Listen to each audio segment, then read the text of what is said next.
매일 성경 묵상 나눔입니다. 2025년 11월 19일 수요일입니다. 학개에서 2장 10절에서 23절이 오늘의 본문입니다. 본문을 읽습니다. 다리고 왕 제2년 아홉째 달 24일에 여호와의 말씀이 선지자 학개에게 임하니라. 이르시되 만군의 여호와가 말하노니 너는 제사장에게 율법에 대하여 물어 이르기를 사람이 옷자락에 거룩한 고기를 쌌는데 그 옷자락이 만일 떡에나 국에나 포도주에나 기름에나 다른 음식물에 닿았으면 그것이 성물이 되겠느냐 하라. 학개가 물으니 제사장들이 대답하여 이르되 아니니라 하는지라. 학개가 이르되 시체를 만져서 부정하여진 자가 만일 그것들 가운데 하나를 만지면 그것이 부정하겠느냐 하니 제사장들이 대답하여 이르되 부정하리이다 하더라. 이에 학개가 대답하여 이르되 여호와의 말씀에 내 앞에서 이 백성이 그러하고 이 나라가 그러하고 그들의 손의 모든 일이 그러하고 그들이 거기에서 드리는 것도 부정하니라. 이제 원하건대 너희는 오늘부터 이전 곧 여호와의 전에 돌이 돌 위에 놓이지 아니하였던 때를 기억하라. 그때에는 곡식 20고루 곡식 더미에 이른즉 10고루뿐이었고 포도즙 틀에 50고루를 기르러 이른즉 20고루뿐이었느니라. 만군의 여호와가 말하노라. 내가 너희 손으로 지은 모든 일에 곡식을 마르게 하는 재앙과 깐부기 재앙과 우박으로 쳤으나 너희가 내게로 돌이키지 아니하였느니라. 너희는 오늘 이전을 기억하라. 아홉째 달 24일 곧 여호와의 성전 지대를 쌓던 날부터 기억하여 보라. 곡식 종자가 아직도 창고에 있느냐? 포도나무, 무화과나무, 석류나무, 감람나무의 열매가 맺지 못하였느니라. 그러나 오늘부터 내가 너희에게 복을 주리라. 그달 24일에 여호와의 말씀이 다시 학개에게 임하니라. 이르시되 너는 유다 총족 스룹바벨에게 말하여 이르라. 내가 하늘과 땅을 진동시킬 것이요 여러 왕국들의 보좌를 엎을 것이요 여러 나라의 세력을 멸할 것이요 그 병거들과 그 탄자들을 엎드려뜨리리니 말과 그 탄자가 각각 그의 동료의 칼에 엎드려지리라. 만군의 여호와가 말하노라. 스알델의 아들 내 종 스룹바벨아 여호와가 말하노라. 그 날에 내가 너를 세우고 너를 인장으로 삼으리니 이는 내가 너를 택하였음이니라. 만군의 여호와의 말이니라 하시니라. 오늘의 본문은 특별히 이제 스룹바벨하고 관련되어져서 또 제사장들과 관련해서 책망과 격려의 말씀을 담고 있습니다.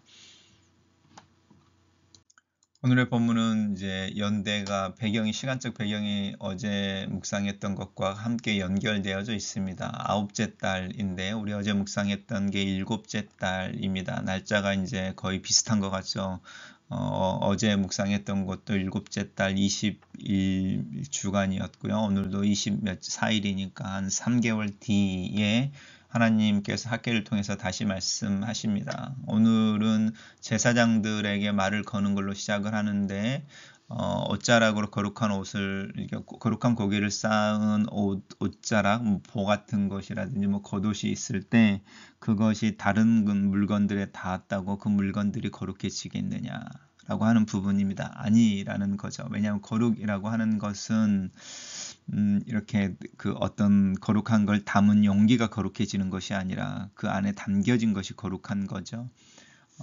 이제 그 이야기를 하고 있고, 근데 반대가 있습니다. 시체를 만져서 부정하여진 자가 떡이나 국이나 포도주를 만지게 되면 그 떡이나 포도주나 국이 부정해집니다. 그러니까 거룩은 전염이 되어지지 않고 거룩은 거룩 그대로 있는데 부정은 전염이 되어지는 거죠. 그래서 우리가 이제 거룩이라고 하는 것, 부정이라고 하는 것을 좀 생각해 보시면 부정해지는 것이 훨씬 더 쉽고 또 확산되어지는 게 훨씬 더 강합니다.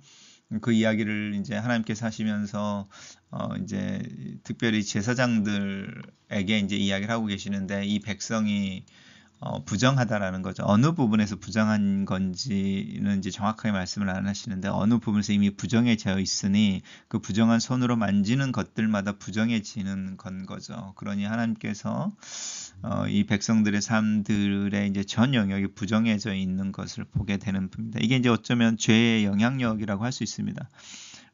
우리가 이제 하나님 앞에서 어떤 죄를 숨기고 있거나 어떤 죄를 지었을 때 그게 한 부분에 멈춰 있는 것이 아니라 그것이 이제 내 삶의 영역으로 조금씩 확대되어져서 그 맨 처음에 죄는 굉장히 사소하고 작은 것일 수 있지만 나도 모르게 이제 그 작은 죄가 내 삶 전체를 이렇게 커버해버리는, 다 삼켜버리는 이제 이런 것들을 사실은 경험할 때가 있습니다. 그런 거가 비슷하게 이야기합니다. 그때에 이야기하시면서 오늘부터 이전 성전에 돌에 돌이 놓이지 아니하였던 때, 하나님의 징계를 받았을 때, 그리고 그 징계 속에서도 회개하지 않고 버티다가 결국은 나라를 잃고 하나님의 약속의 땅에서 쫓겨나야 했던 때, 그 이야기를 하는 거죠.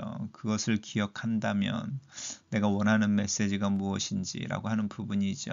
돌이키라는 것이죠. 그러시면서 오늘부터 내가 너에게 복을 준다라고 말씀하십니다.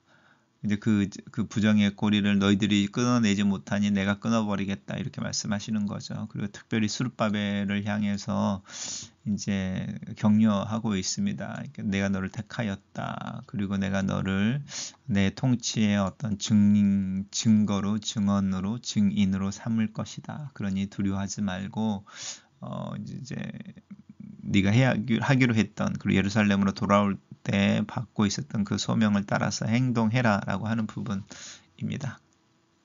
그럼 어쩌면 오늘 본문에서 이 남아있는 백성들의 삶 전체가 부정하게 되어지는 최초의 부정은 자신들이 누구인지 무엇을 위해 지금 이곳에 있는지를 잊어버린 그 소명에 대한 망각일 수 있겠죠. 단락을 요약해 보겠습니다.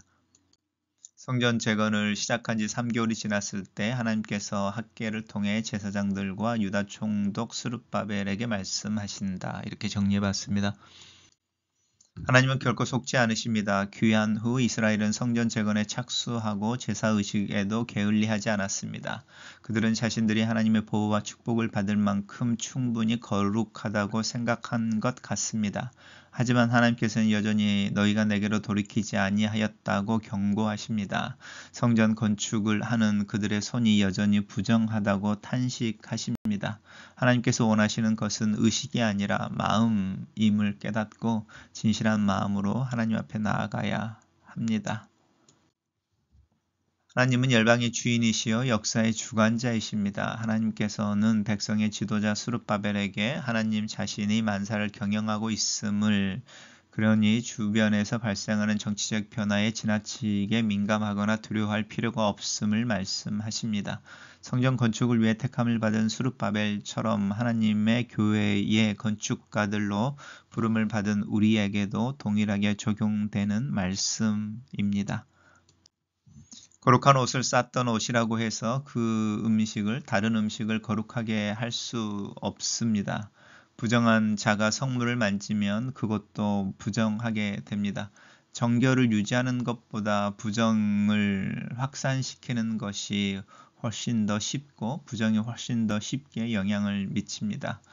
성도의 가정에 어울리지 않거나 없어야 할 것이 있지는 않은지 우리의 부정의 시작에 대해 살펴봅시다. 우리는 고통 앞에서 자신을 살피기보다는 고통 그 자체에 머물러 있기 쉽습니다. 하나님은 이스라엘이 돌이키기를 원하셨지만 이스라엘은 깨닫지 못합니다. 어떤 어려움이 있습니까? 혹시 하나님께서 나를 깨우시고 돌아오라는 음성으로 들리지는 않습니까? 글로스는 기도입니다. 살아계신 하나님, 열방의 주인, 역사의 주관자이신 하나님 앞에 섭니다. 내가 설 수 없는, 내가 이해할 수 없는, 예상하지 못했던 기대와는 다른 현실 앞에서 담담할 수 있는 자족과 기쁨을 위해 기도합니다. 하나님을 신뢰하는 것이 내 인생과 내 삶에 깊은 뿌리를 내리는 토양이 되며 근원의 힘의 근원이 될 수 있기를 기도합니다. 하나님께서 명령하신 일을 하기 위해 하루를 믿음으로 시작할 수 있는 용기와 순종의 믿음을 위해 기도합니다. 아멘.